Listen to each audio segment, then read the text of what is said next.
A'udzu billahi minasyaitonir rajim. Bismillahirrahmanirrahim. Alhamdulillahi rabbil alamin wa bihi nasta'inu ala umurid dunya waddin. Wassalatu wassalamu ala asyrafil anbiya'i wa imamil mursalin sayyidina wa maulana Muhammad wa ala alihi wa sahbihi ajma'in, amma ba'd. Qala Syekhul Musannif rahimahullahu ta'ala wa nafa'na bihi wa bi'ulumihi fid dharaini amin. Masih membicarakan kenyataan musannaf yang baru saja kemarin kita bahas sedikit. Khairul ilmi maka natil khasyatu ma'ahu. Sebaik-baik ilmu ketika dibarengi dengan rasa takut kepada Allah. Selama orang berilmu tetapi tidak memiliki rasa takut kepada Allah, maka itu ilmunya tidak baik. Kan langsung begitu nggih. Sebaik-baik ilmu adalah ilmu yang dibarengi dengan khasyah kepada Allah, dibarengi dengan rasa takut kepada Allah. Selama seseorang berilmu itu takut kepada Allah, maka ilmunya baik. Kalau sebaliknya, orang berilmu tapi tidak menambah ketakutan kepada Allah, maka ilmunya tidak baik. Qala ngendika sinten musannaf fi Lataifil Minani, ing dalem kitab Lataiful Minan. Ing pengendikan fasyahidul ilmi, mongko utawi seksine ngelmu, alladzi rupane syahid, huwa kang utawi syahid matlubullahi iku penumpri Gusti Allah. Nah, khabare fasyahid niku tumbuk-tumbuk khabare nggih. Al khasyatu iku wedi lillahi marang Gusti Allah. Wa syahidul khasyati utawi seksine wedi iku muwafaqatul amri, iku nyocoki perintah. Jadi dikatakan oleh musannaf di kitab yang lain, bukan kitab ini, yaitu kitab Lataiful Minan, saksi daripada ilmu adalah ketakutan. Sedangkan saksi ketakutan adalah selalu memenuhi perintah Allah. Jadi orang mengaku saya berilmu, mana saksinya? Saksinya adalah ketika dia takut kepada Allah. Artinya kalau orang mengaku-ngaku punya ilmu tetapi tidak ada saksinya, ya berarti pengakuannya bohong. Ya, jadi saksi ilmu adalah khasyah. Sedangkan saksinya khasyah. Orang mengatakan saya takut kepada Allah, apa saksinya? Saksinya adalah selalu melaksanakan perintah Allah. Amma ilmun, anapun utawi ngelmu, takunu kang ono ma'ahu iku ing dalem sertane ngelmu ar-raghbatu apa seneng fit dunya ing dalem dunya, wa tamalluku lan basa-basi li arbabiha maring pira-pira wong kang duweni donya, wa sarful himmati lan ngengokake cita-cita liktisabiha maring golek donya, wal jam'u lan ngumpulake, wal idikharu lan nyimpen, wal mubahatu lan bangga-banggaan, wal istikbaru lan takabur, wa tulul amali lan suwe dawane pengangen-angen, wa nisyanul akhirati lan lali akhirat. Fama ab'ada, fama mongko duh gumun utawi perkara, ab'ada iku ndadekake adoh apa ma min hadzal ilman ing wong hadzal ilmu kang utawi iki ngelmu iku ilmuhu ngelmune man min ayyakuna saking yen to ana sapa man iku min warathatil anbiya'i, iku setengah saking pira-pira pewarise pira-pira nabi. Panjang sekali. Jadi dikatakan sekali lagi oleh musannaf dalam kitab Lataiful Minan, adapun ilmu, yang ilmu itu justru dibarengi dengan rasa ingin memiliki dunia, suka berkumpul dengan ahli dunia, bahkan mengarahkan cita-cita hidupnya untuk hanya satu, mencari dunia, dua, mengumpulkannya, tiga, menabungnya. Mencari, mengumpulkan dan menabungnya. Setelah menabung tabungannya banyak, bangga dengan tabungannya, nggih. Alhamdulillah ini ana persiapan delok kas aku pensiun ya. Nggih. Terus kemudian tulul amal, angan-angannya terhadap dunia terlalu panjang. Walah, nanti kalau saya tidak mengumpulkan sekarang, setelah pensiun bagaimana nasib saya? Itu tulul amal. Enggak, angan-angannya terlalu panjang. Makanya kan di kitab ini di bagian lain kan dikatakan bahwasanya orang itu bisa terbunuh oleh angan-angannya sendiri. Orang itu bisa terbunuh oleh angan-angannya sendiri. Kedawan angen-angen itu malah iso kepaten dhewe. Ngoten. Bagaimana ini bahasa Indonesianya itu? Kedawan pengangen-angen iso mateni dhewe. Orang bisa celaka dengan cita-citanya sendiri. Ya, itu tulul amal. Kalau sudah tulul amal seperti itu, terlalu panjang cita-citanya dalam soal dunia, maka pasti akan lupa kepada akhir. Nah, orang yang ilmunya seperti ini tentu jauh dari disebut sebagai pewaris para nabi. Bukankah Rasulullah bersabda orang yang berilmu adalah pewaris para nabi? Orang yang berilmu adalah pewaris para nabi, al-ulama warasatul anbiya. Nah, kalau orang yang berilmu itu dikatakan sebagai pewaris para nabi, kok ternyata ilmunya seperti itu gambarannya, ilmunya justru menambah dia suka kepada dunia, ya maka dia jauh dari disebut sebagai pewaris para nabi. Mengapa seperti itu? Wahal yantakilu, lan ono to pindah asyai'u apa suwiji-wiji al mauruthu kang den warisake, pindah ilal warisi maring wong kang marisi, illa bisifati kejaba iku kelawan sifat, allati rupane sifat kana kang ono apa mauruth utawa syai' biha iku kelawan sifat, indal maurusi anhu ing dalem sandinge wong kang den warisake, wong kang den warisi. Maksudnya bagaimana? Kalau ulama adalah pewaris para nabi, yaitu karena ulama mewarisi ilmunya para nabi.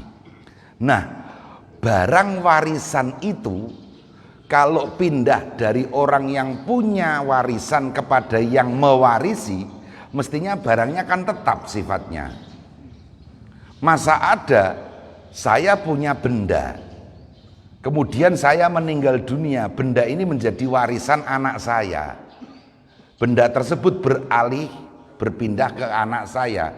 Kira-kira benda tersebut berubah atau tetap? Tetap. Ilmu itu warisan para nabi. Ketika ilmu di tangan para nabi, tidak mungkin ada ilmu digunakan untuk mencari dunia oleh para nabi.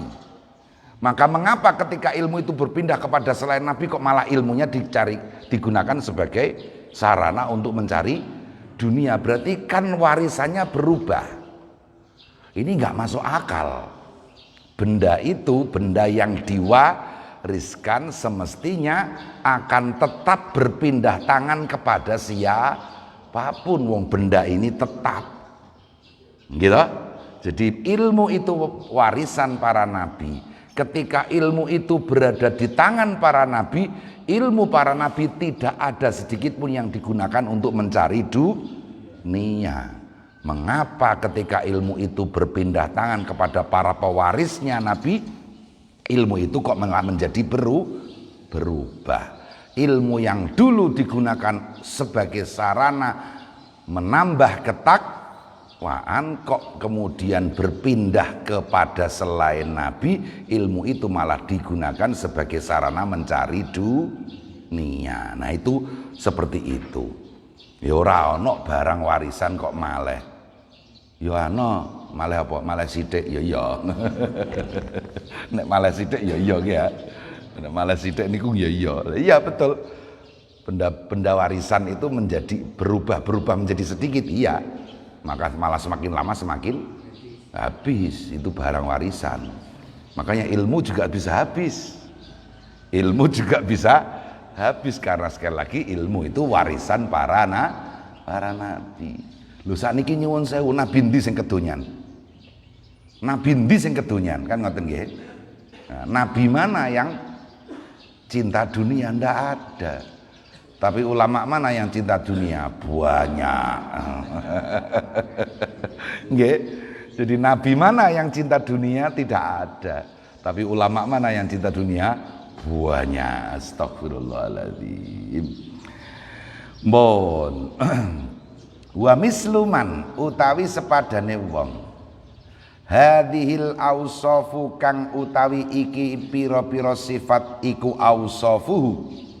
Iku pira-pira sifate man minal ulama nyatane pira-pira ulama.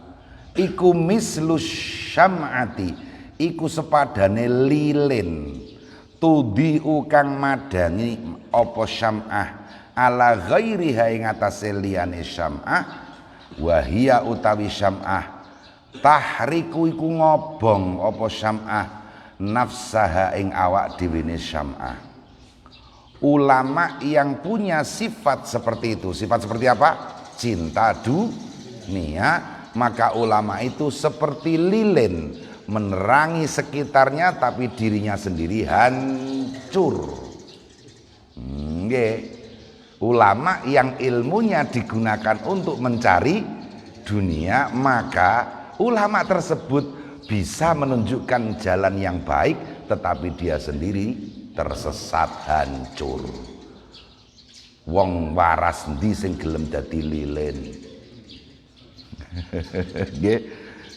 Orang waras mana yang mau menjadi lilin dalam arti menerangi tapi dia sendiri hancur. Nah niku ja'ala kang dadekake Allah sinten Allah al ilma ing ilmu alladzi ilmuhu min hadza wasfuhu. Alah yo bolak-balik ngeten iki. Mohon maaf saya sejak tadi sudah berusaha membaca sebelumnya. Saya baca lagi. Ada beberapa pernyataan yang diulang-ulang oleh musannaf. Mengapa? Ya karena saking pentingnya persoalan ini. Bahkan nanti setelah selesai hikmah tadi diteruskan dengan hikmah lain yang hampir sama pengertiannya. Yaitu karena memang apa? Sangat pentingnya persoalan ini. Baik, kita lanjutkan. Niku pripun niku wa mislu ja'alallahu al-ilma alladzi ilmuhu min hadza wasfuhu. Waduh yo min hadza wasfuhu. Ja'ala dadake Allah subhanahu wa ta'ala al-ilma ing ilmu alladzi rupane ilmu. Mboten alladzi ing wong. Alah yo nggih. Ja'ala dadekake Allah sinten al ilma ing ilmu alladzi ing wong. Nggih, ja'ala la nggih anu le maf'ule kalih gitu kok lali. Alladzi ing wong ilmuhu kang utawi ilmune wong min hadza iku saking iki wasbu iku sifate alladzi hujjatan ing hujjah alaihi ing atase wong wa sababan lan sebab fi taksiril uqubati ing dalem ngakeh-ngakehake hukuman ladai ing dalem sandinge alladzi. Orang yang sifatnya seperti itu, seperti lilin menerangi tapi hancur dirinya sendiri, itulah ilmu menjadi hujjah yang mencelakai dia dan bahkan lebih menambahi siksa yang akan diterimanya. Masya Allah, na'udzubillah min dzalik.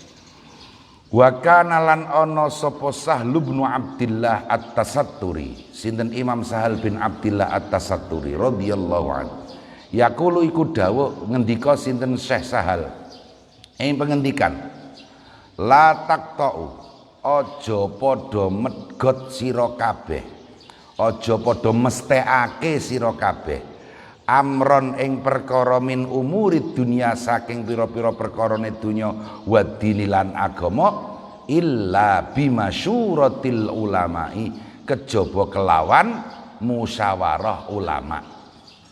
Tuhmadu mongko bakal den puji sira kabeh al akibata ing akibate indallahi ing dalem sandinge utawa ngarsane Gusti Allah.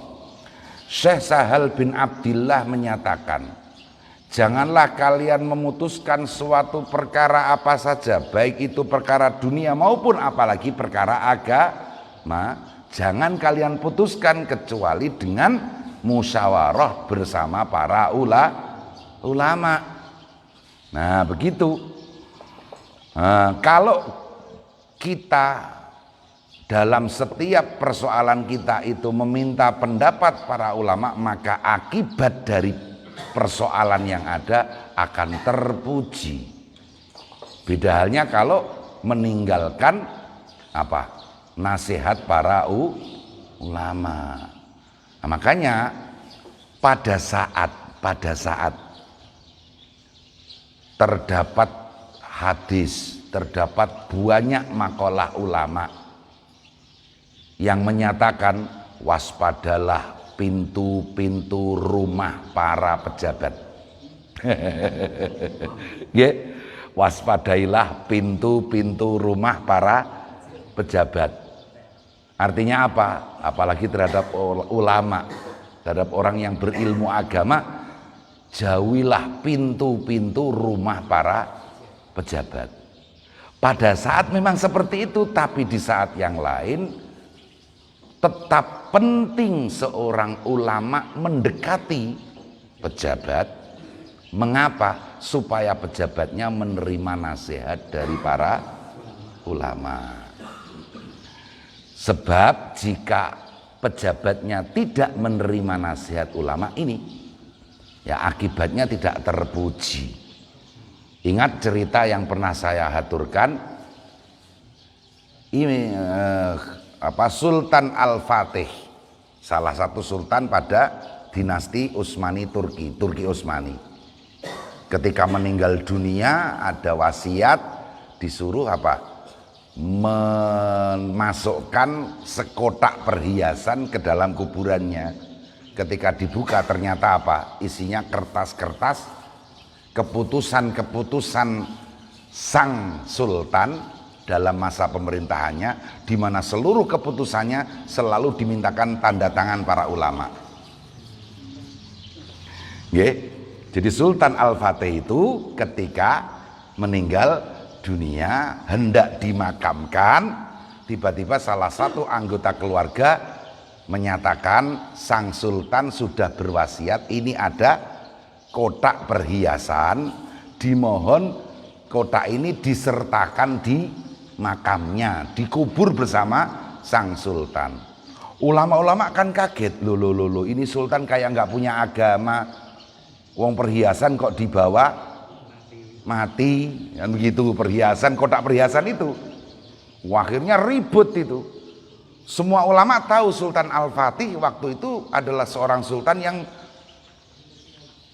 akhlaknya baik, suka meminta nasihat ulama, pasti tahu nggak boleh membawa perhiasan ke dalam kuburan.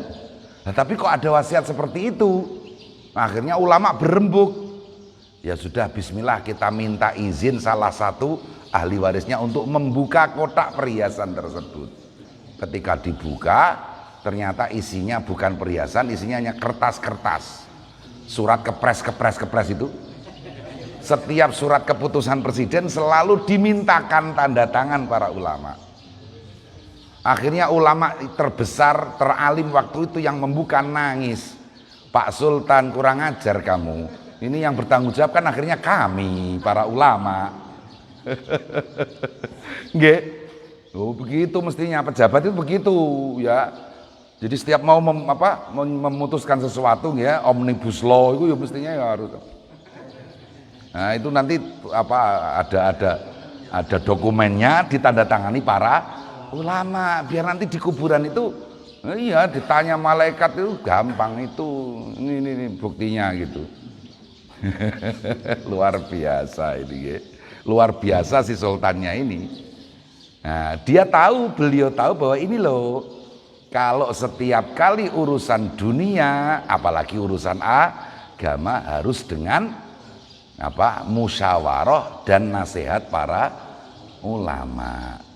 Ya ulama yang beneran tentu saja ya.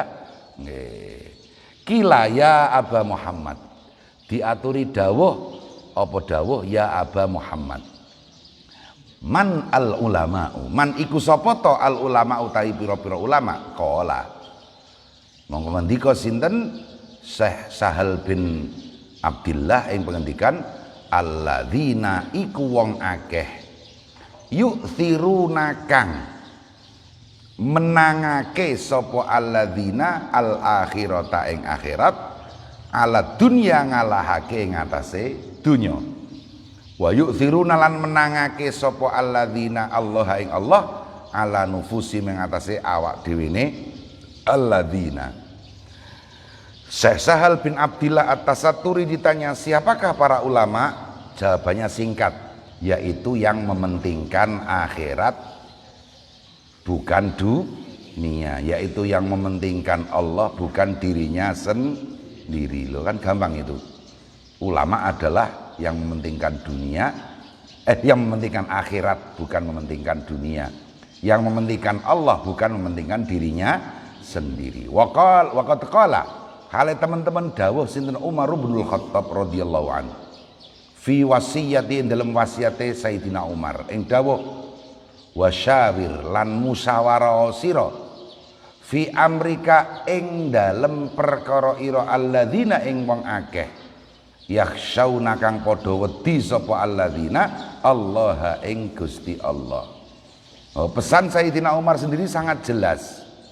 Selalu bermusyawarahlah dalam setiap urusanmu, bermusyawarah dengan orang-orang yang takut kepada Allah.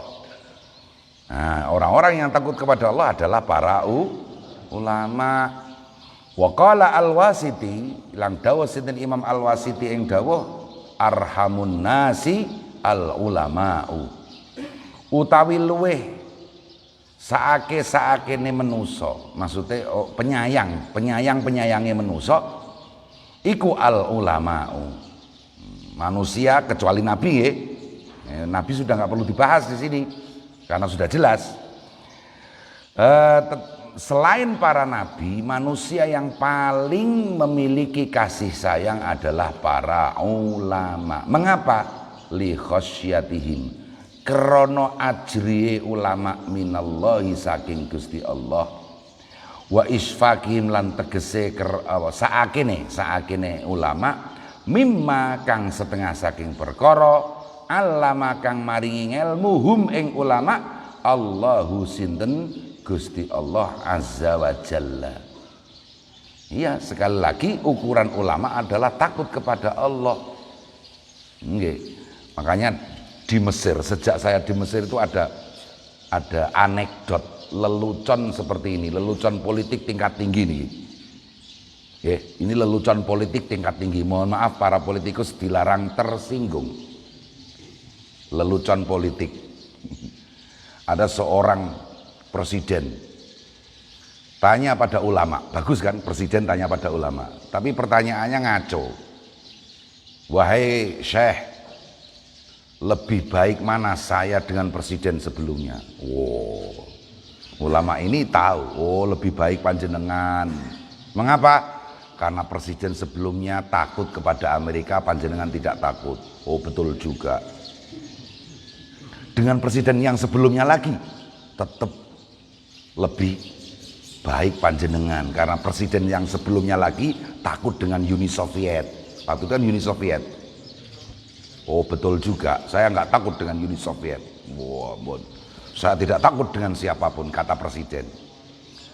Lama-lama presidennya ngaco. Woi, Kalau saya dengan Umar bin Khattab lebih keren mana? Sang ulama menjawab, tetap lebih keren Paduka. Mengapa? Sayyidina Umar bin Khattab takut kepada Allah, Paduka tidak takut pada Allah sama sekali. Gitu. Ini luar biasa ini, lelucon politik ya. Jenengan niku nek dadi sabet ngono kira-kira calone kok takon. Kira-kira iku karo sing liyane apik endi? Wah, top jenengan ngoten ya. Wancine sabet kok iki ya. Lagi rame-ramene atak niki ya. Ya jadi kalau tim ses itu ditanya sama calonnya ya kan? Iya. Wah, tiba-tiba suatu saat kan calon itu kan keluar kemanusiaannya ya kan, capek dengan segala urusan kampanye, terus tiba-tiba merenung, saya dengan calon yang lain ini lebih baik mana? Lebih baik jenengan. Tim ses yang bagus gitu ya. Iya, calon yang lain itu pada takut pada Allah, jenengan nggak takut pada Allah kan. Begitu. Ini lelucon yang luar biasa ini ya. Makjeleb pokoknya ini. Ampun. Waqala lan dawuh sinten musannaf fit tanwir ing dalam kitab at-tanwir. Oh kan fi qaulihi ing dalam napa nafsiri dawuhe Kanjeng Nabi sallallahu alaihi wasallam, rupane dawuh talibul ilmi utawi wong kang golek ngelmu takaffala iku jamin Allahu sinten Allah lahu maring talibul ilmi birizkihi kelawan rezekine Allah. Ing dawuh iklam, maksudnya apa? Bahwasanya musannaf di dalam kitab At-Tanwir fi Isqatit Tadbir ketika memaknai hadis ini. Hadis ini apa? Orang yang mencari ilmu rezekinya ditanggung oleh Allah.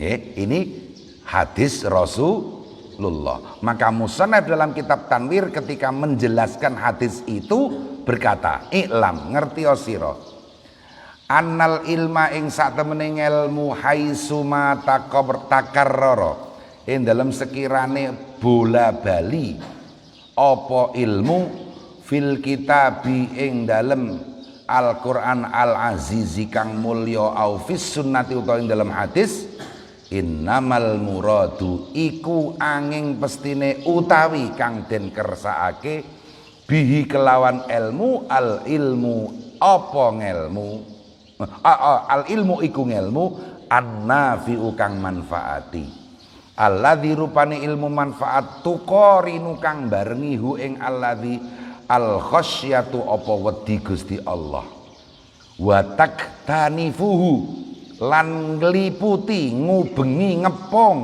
ngepong hu ing ilmu al makhafatu apa kuwatir siksane Allah. Begitu nggih. Jadi ada hadis orang yang menuntut ilmu maka rezekinya ditanggung oleh Allah. Musannaf mengomentari hadis seperti ini. Setiap kata ilmu di dalam Al-Quran maupun hadis itu berarti ilmu manfaat. Setiap ada kata ilmu di dalam Al-Quran maupun Al-Hadis maka itu maksudnya ilmu yang bermanfaat. Tidak ada kata-kata ilmu dalam Al-Quran dan hadis tetapi ilmunya yang bukan bermanfaat. Dan ilmu bermanfaat sekali lagi adalah yang dibarengi dengan takut kepada Allah dan dikepung oleh perasaan khawatir terhadap siksa Allah. Makanya qala Allah subhanahu wa ta'ala ing dawuh innama yakhsyallaha min ibadihil ulama. Innama yakhsha angin pestine ajrih Allah ing Gusti Allah min ibadi saking pira-pira kawulane Allah iku al ulama sapa pira-pira ulama. Innama itu adatul hasri, artinya semata-mata, berarti khusus atau semata-mata nih ya. Semata-mata hanya ulama lah yang takut kepada Allah. Artinya kok ada ulama tidak takut kepada Allah, ya bukan ulama. Nah, bukan ulama, karena pernyataan Al-Quran semata-mata yang takut kepada Allah adalah para ulama. Ada ulama tidak takut kepada Allah, berarti bukan ulama. Mudah sekali kan? Pengertiannya mudah sekali. Tapi angel. Jadi ulama tapi orang untuk sugih, ya wangel ya wangel. Nggih. Astagfirullahaladzim. Wa kadzalika lan mboten ya fabayyana mongko jelasake sinten Allah annal khasyata ing sak temene khasyah takut kepada Allah iku tulazimu netepi apa khasyah al ilma ing ilmu. Nggih. Jadi semata-mata hanya ulama lah yang takut kepada Allah, berarti artinya khasyah takut kepada Allah harus senantiasa mengiringi ilmu. Ya, hanya ulama lah yang takut kepada Allah. Ulama itu berarti apa? Orang yang berilmu, maka berarti ilmunya membuat dia takut kepada Allah. Kalau tidak seperti itu ya bukan ulama. Wa fuhimalan den paham min hadza saking iki apa annal ulamaa apa sak temene ulama innama hum aduh yo angin pestine utawi ulama iku ahlul khasyati iku ahline wedi. Artinya ulama adalah mereka-mereka yang memang ahli di dalam takut kepada Allah. Wa kadzalika lan iku kaya mengkono kang tinutur qauluhu ta'ala utawi dawuh Gusti Allah rupane dawuh wa qalal ladzina utul ilma warrasikhuna fil ilmi wa qur rabbi zidni ilma. Nah, iya itu ayat-ayat itu semuanya mencantumkan kata ilmu, dan ilmu kata ilmu yang ada di dalam ayat-ayat tersebut mulai tadi dari wa qalal ladzina utul ilma atau warrasikhuna fil ilmi utawa wa qur rabbi zidni ilma. Ilmu ini semuanya harus dibarengi dengan khasyah. Demikian juga wa qauluhu lan dawe Kanjeng Nabi sallallahu alaihi wasallam rupane dawuh innal malaikata sak temene pira malaikat latadau iku yektine nyeleh sapa malaikat ajnihataha ing pira-pira suwiwine malaikat litolibil ilmi keduwe wong kang golek ngelmu. Nah, sama juga Nabi bersabda malaikat meletakkan sayapnya untuk orang-orang yang sedang menuntut ilmu. Kita dari rumah datang ke sini jika benar-benar niat mencari ilmu, maka sejatinya begitu dari rumah kita dipayungi dengan dipayungi dengan sayap para malaikat. Ini ojo dipoto ora ketok ya. Ndilah iku ya. Jare ditutupi karo suwiwine malaikat ya. Ya itu kan ya ada yang mengatakan itu hakikat tapi kita tidak tahu aja, tidak nampak mata. Ada yang mengatakan itu majaz. Majaznya apa? Didoakan senantiasa mendapatkan rahmat oleh malaikat. Selama kita tolabul ilmi, malaikat selalu mendoakan orang ini semoga mendapatkan rahmat. Ada yang mengatakan itu maknanya secara majaz seperti itu. Ya mau dimaknani hakikat mau dimaknani majas bagus semua toh ya. Mau ditutupi karo suwiwine malaikat niku udah yo misalnya ono rudal yo bendal ya. Nggih, mudah jenengan jajal arep ndi ngaji yo tak koki rudal. Lho kok jek kena ya ora ikhlas berarti ya. Astagfirullahaladzim. Ya emang susahnya ya. Ada guyonan Akhir zaman itu memang stok keramatnya para wali itu harus diirit, harus dihemat. Stok keramat para wali. Artinya kalau penjenengan benar-benar wali dan kita sudah di akhir zaman, jangan suka boros menampakkan keramat. Cepat habis nanti keramatnya. Ada guyonan serius seperti itu. Iya, keramat di akhir zaman ini harus dihemat. Iya, sithik-sithik kok ngetokno keramat, kentekan lamun kiai apa lamun wali sedelok kewaliane. Nah, begitu. Jangan selalu banyak mengeluarkan keramat di akhir zaman ini. Iya, makanya begini ya, kalau kita banding, ada orang ya misalnya ingin menguji sejauh mana ketakwaan kita, wah ya repot. Kalau apalagi mulai misalnya ya, jangan dibandingkan pada Rasulullah, nggak ada bandingannya kan Rasulullah itu. Oke, misalnya dibandingkan dengan Sayyidina Ali. Sayyidina Ali itu kalau sedang sholat, panah yang menembus tubuhnya ketika di sholat dicabut tidak terasa. Iya kan, Sayyidina Ali begitu. Ya, tengah-tengah. Jadi beliau berperang kena panah. Salah satu bagian tubuhnya kena panah. Panah itu kan ya ngeri kan kalau tertancap di tubuh. Nah, sahabat ingin mencabut, sebentar saya sholat dulu, nanti kalau sholat cabut saja. Nah, begitu sholat dicabut, tidak sakit sama sekali, nggak ada biusnya mas. Nah itu sholatnya Sayyidina Ali. Ya, penjenengan kula sholat jajal Mas Rohim tak tua pakai buak. Kroso ta ora nek pas sholat ya kroso. Incem gue bar sholat. Sopo sing ngeplok aku mau. Ayo repot kalau begitu. Iya, sama seperti kisah yang masyhur dari Mbah Soleh Darat. Ketika seseorang, katanya kalimat la ilaha illallah ini sangat memberatkan timbangan, ya kan gitu.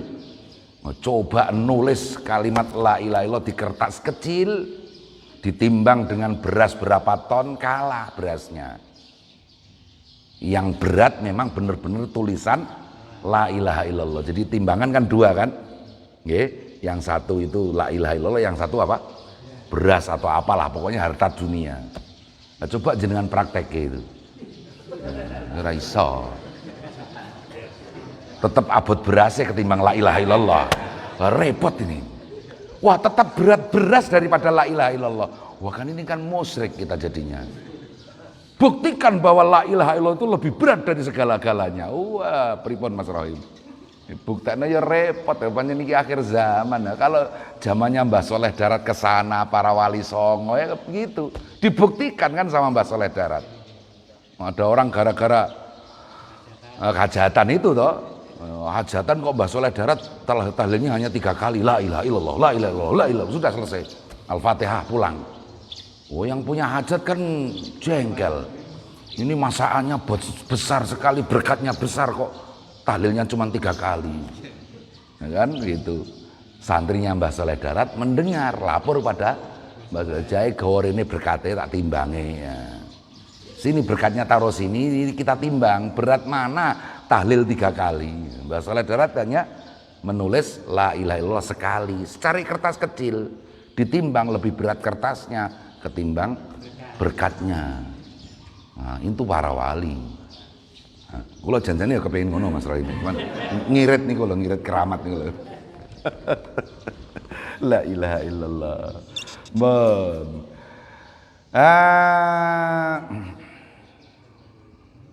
Innal malaike wa qauluhu lan dawe Kanjeng Nabi al ulama warasatul anbiya. Wa qauluhu lan dawe Kanjeng Nabi huna ing dalem kene panggenan talibul ilmi takaffalallahu birizqihi. Innamal muradu ayat.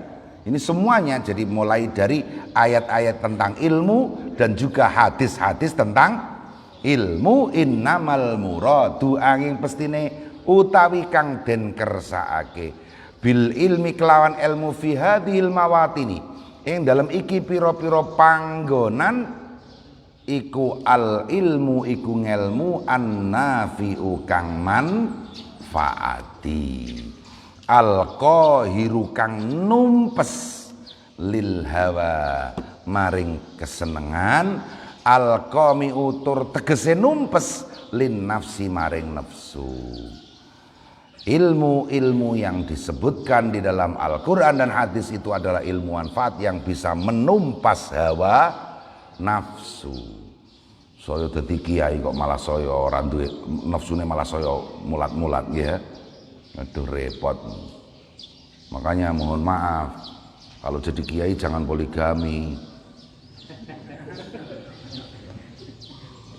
Wong semakin kiai kok malah semakin pengen Pak Poli.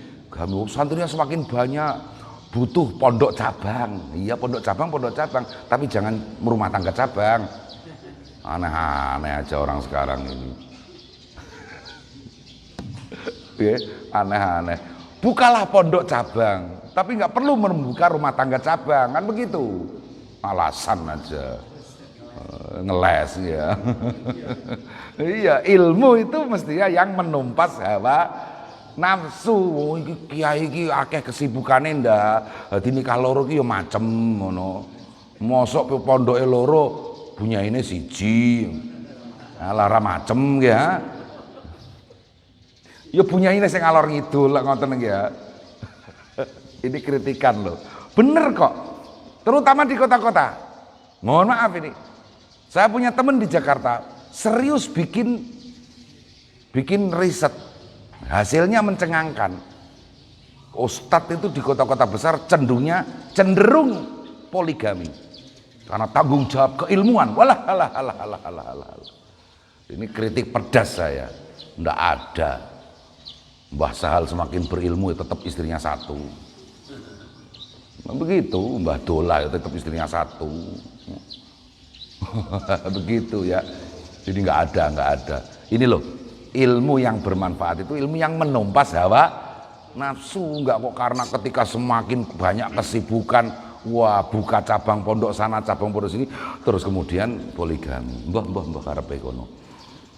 Ya poligami silahkan, tapi tolong jangan atas nama ilmu ya. Nah, begitu loh. Oke. Poligami silahkan, tapi tolong jangan atas nama karena kesibukan kiai ya. Nah, poligami kan silahkan saja. Tapi jangan pakai alasan-alasan ilmu. Poligami kok dijadikan alasan, ilmu kok dijadikan alasan poligami. Siku apa? Nggak ada ini. Justru ilmu malah semakin menumpas hawa nafsu. Bon, langsung mriki malih diamuk wong akeh aku engko. Anjen kowe rawani re ngomong. Alhamdulillah. Wadzalika utahe mengkono kanthi nutur ya ta'ayyanu iku dadi nyata apa dzalik biddarurati kelawan kemestian li anna kalamallahi krana sak temene pangendikane Allah dawuh Allah wa kalama rasulan dawuh utusane Allah sallallahu alaihi wasallam ajallu iku luweh luhur min ayyuh malah tinimbang yento den emperake apa kalam ala ghairi hadza ing atase liyane iki. Jadi tadi masih ada sambungannya dengan pernyataan tadi bahwa setiap kalimat yang menyebutkan kata ilmu di dalam Quran dan hadis pasti artinya ilmu yang bermanfaat, pasti artinya ilmu yang menumpas hawa nafsu. Tidak mungkin Allah dan Rasulullah berbicara tentang ilmu, tapi ilmunya ilmu untuk selain apa? Ilmunya yang ilmu yang mengumbar hawa nafsu. Terlalu tidak mungkin, terlalu rendah jika dikatakan ilmu yang difirmankan Allah, jika dikatakan ilmu yang disabdakan Rasulullah itu ilmu dunia, terlalu remeh, terlalu remeh.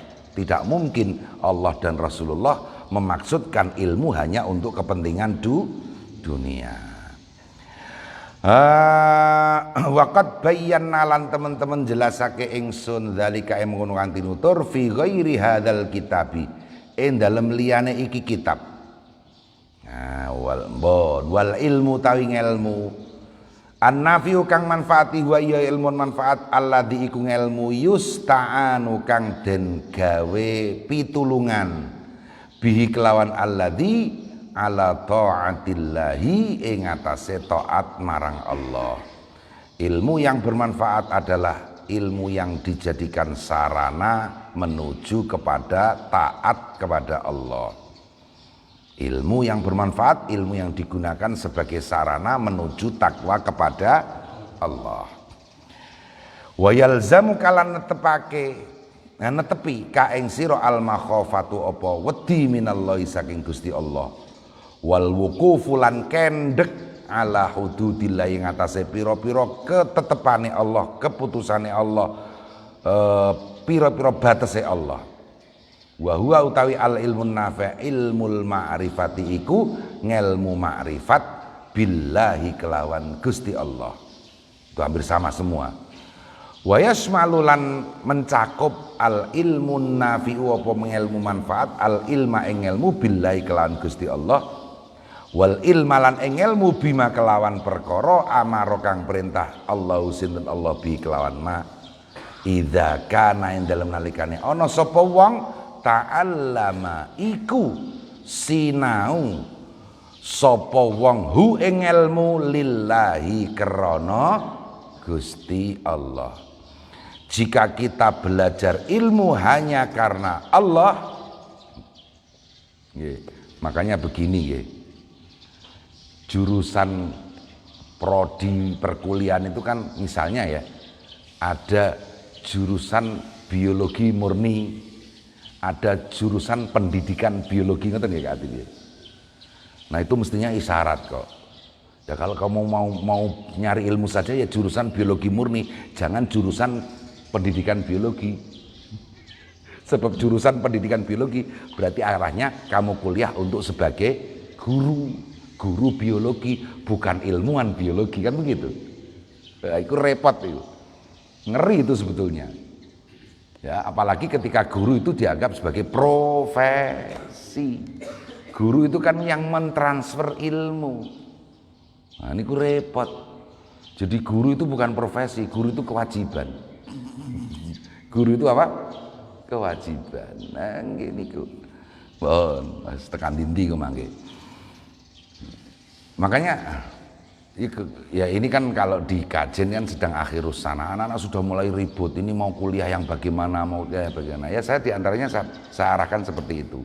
Kalau kamu mau kuliah, ya maunya kerja atau maunya cari ilmu. Kalau mau kerja ya itu pendidikan itu cari kerja itu, atau kuliah yang jelas-jelasan orientasinya kerja. Kalau mau ilmu ya jurusan keilmuan murni. Nah, ada santri putri yang tanya, saya ini maunya fakultas hukum, gitu ya. Tapi orang tua bilang ya, psikologi saja. Saya tidak begitu paham fakultas hukum itu bagaimana, fakultas psikologi bagaimana. Kira-kira manakah yang lebih cenderung berorientasi pada kerja? Fakultas hukum, gitu. Artinya begini, kamu wanita, kamu belum tahu nasibmu hari ini. Apakah suamimu nanti mengizinkanmu untuk bekerja? Kalau ternyata suamimu tidak mengizinkanmu untuk bekerja, sedangkan kamu fakultas hukum, nanti ilmumu dari kuliah untuk kamu apakan? Kalau psikologi kan paling tidak untuk mendidik anak sendiri bisa. Hukum, masya Allah, pasal-pasal didik anak atau pasal apa tadi? Itu sekedar pertimbangan karena kamu wanita, kamu belum tahu apakah dapat suami yang mengizinkanmu untuk bekerja. Kalau kamu orientasinya bekerja ya itu tadi. Hati-hati, jangan kecewa nanti tiba-tiba kamu jadi istri orang, kamu gelarnya SH, ya, MKN dan lain sebagainya, ternyata nggak boleh kerja. Terus ngapain kan begitu? Ngelmu deh, ngelotok neng kene kan. Nggih, bon. Insyaallah. Waqat taqaddamalan teman-teman wis dhisik.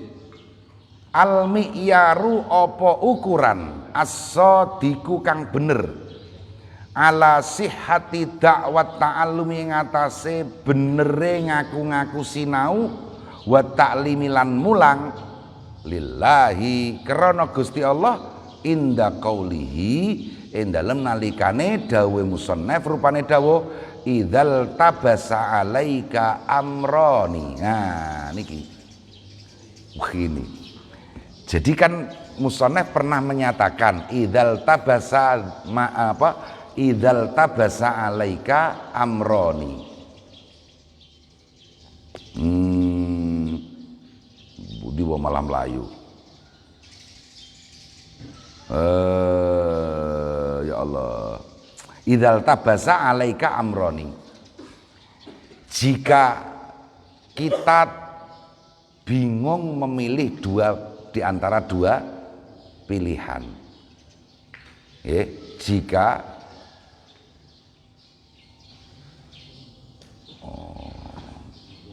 sekali lagi jika kita dihadapkan pada dua pilihan, cara memilih pilihan yang terbaik bagaimana? Kan pilihlah yang tidak disukai oleh hawa nafsu, kan begitu? Ya, jika kita dihadapkan pada dua pilihan, pilih, wah iki repot nih milih pilkades meneh iki. Aku kadung seneng iki ya, mbok kon milih sing iki ngono. Ya repot nih, itu lain lah, itu terserah saja istikharoi ngoten mawon lah, gampang nggih. Nggih. Istikharoi mawon. Enggak perlu meminta pendapat orang lain. Maksudnya ya pendapat lain ya pendapat saja, tapi jangan kemudian sebagai apa satu-satunya. Istikharah mawon terserah jenengan ketimbang mangke tekan dindi. Ya. Nah, tapi itu tadi kalau kita dihadapkan pada dua pilihan hidup ya. Nah, maka cara memilihnya yang supaya selamat pilihan kita adalah pilihlah sesuatu yang tidak disukai hawa nafsu kita. Berarti kan yang tidak disukai hawa nafsu itu berarti kan standar bahwa itu memang sesuatu yang diridhoi oleh Allah karena dibenci oleh hawa nafsu. Segala sesuatu itu kalau dibenci hawa nafsu pasti disukai Gusti Allah. Sebaliknya yang disukai hawa nafsu dibenci Allah, kan begitu. Nggih. Bon, itu musannaf pernah membahas itu. Wa qala Syekh Abu Abdurrahman As-Salami radhiyallahu anhu.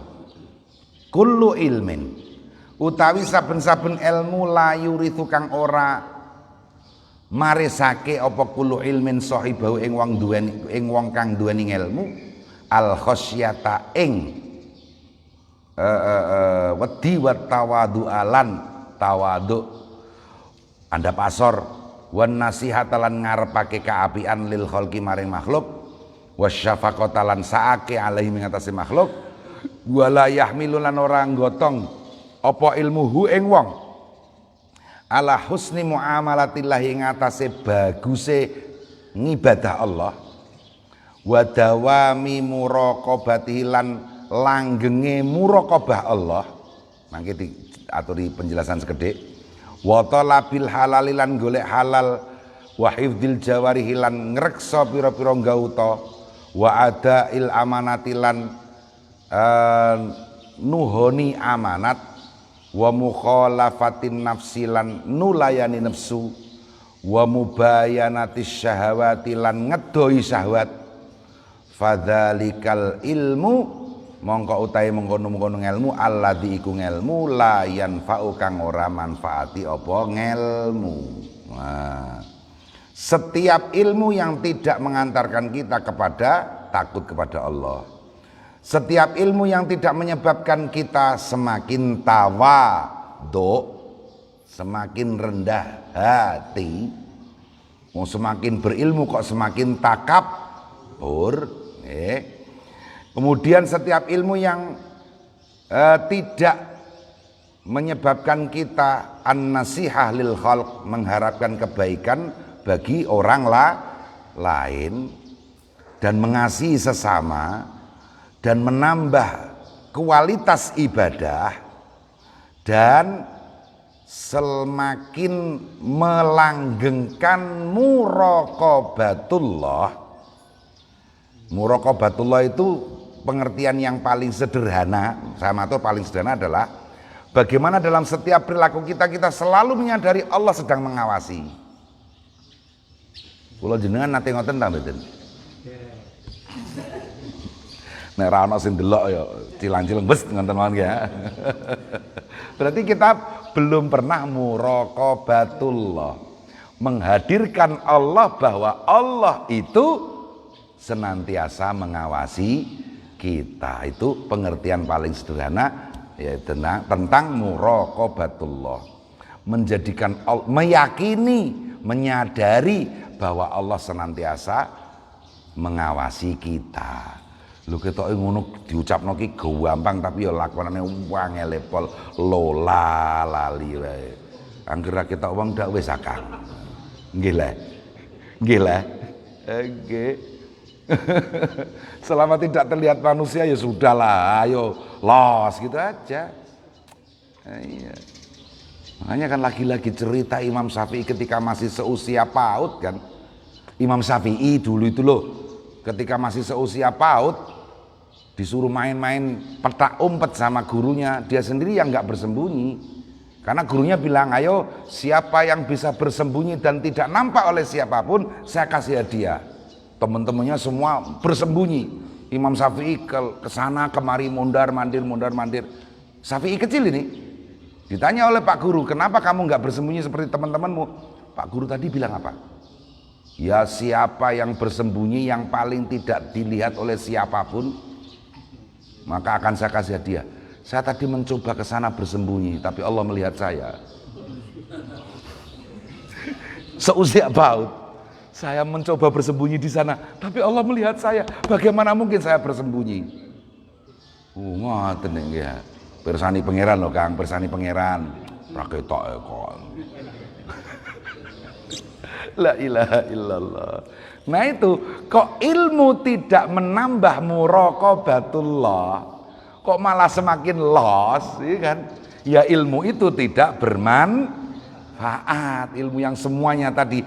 Makanya itulah fadzalikal ilmu alladzi la yanfa'u wa huwa itu. Utawi dzalikal ilmu alladzi ku ngelmu ista'adza kang nyuwun pangreksa minhu saking alladzi annabiyyu sinten Kanjeng Nabi sallallahu alaihi wasallam faqala mongko ndonga sinten Kanjeng Nabi ing pendonga a'udzubika min ilmin la yanfa. Itulah ilmu yang selama itu Rasulullah memohon perlindungan dari Allah supaya dibebaskan, dijauhkan dari ilmu yang tidak bermanfaat.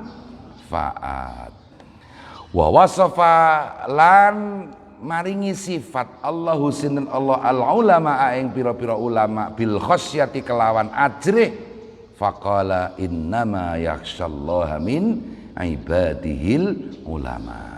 Sama diulangi lagi. Waqala lan matur rajulun sapa wong lanang li Sya'bi maring Imam Asy-Sya'bi ing pematur ayyuhal alim hu wong alim faqala mongko dawuh sinten Imam Asy-Sya'bi uskut menengo sira al alimu utawi wong kang alim man iku wong yakhsa kang wedi sapa man Allah ing Gusti Allah taala. Masyaallah.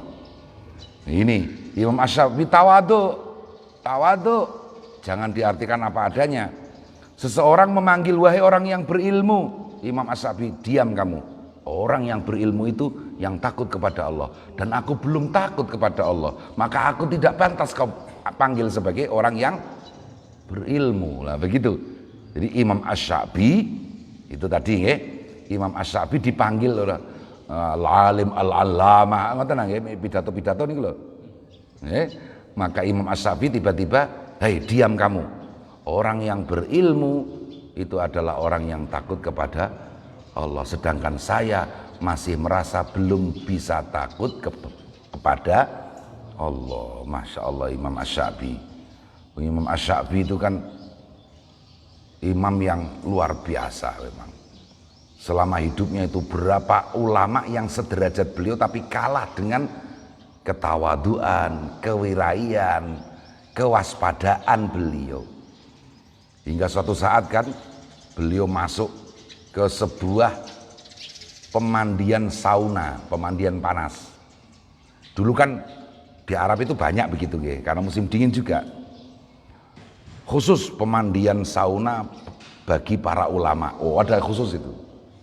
Masuk situ para ulama ini telanjang dada. Secara fikih kan nggak apa-apa telanjang dada.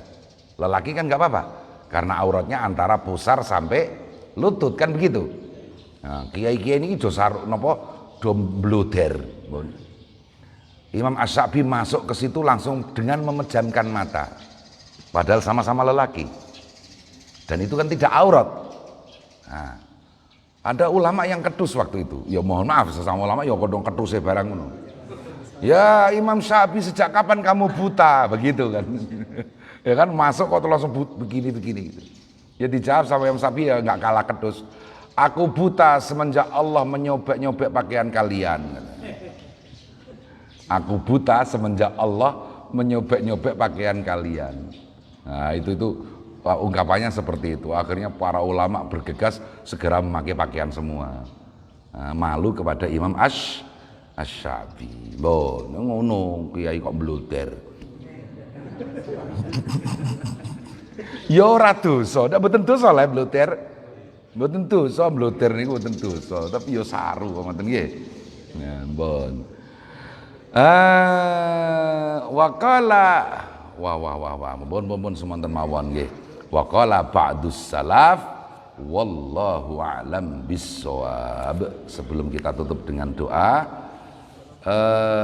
insya Allah berarti malam Rebu masih sekali, malam Rebu depan ini masih sekali sebelum Ramadan, dan Ahad lagi masih sekali, sebelum Ramadan, masih sekali koyok meh mati ya. Jadi masih sekali, insya Allah malam Rabu masih satu kali, Ahad insya Allah masih satu kali. Semoga balighna Ramadan. Dan juga kemarin ada yang minggu kemarin ngersakake Fatihah keluarganya yang meninggal, juga tadi ada permintaan Fatihah semuanya. Mari kita hadiahkan Fatihah ini. Semoga yang meninggal diberikan rahmat oleh Allah, yang sedang sakit diberi kesembuhan, dan bagi keluarga kita semua Al-Fatihah.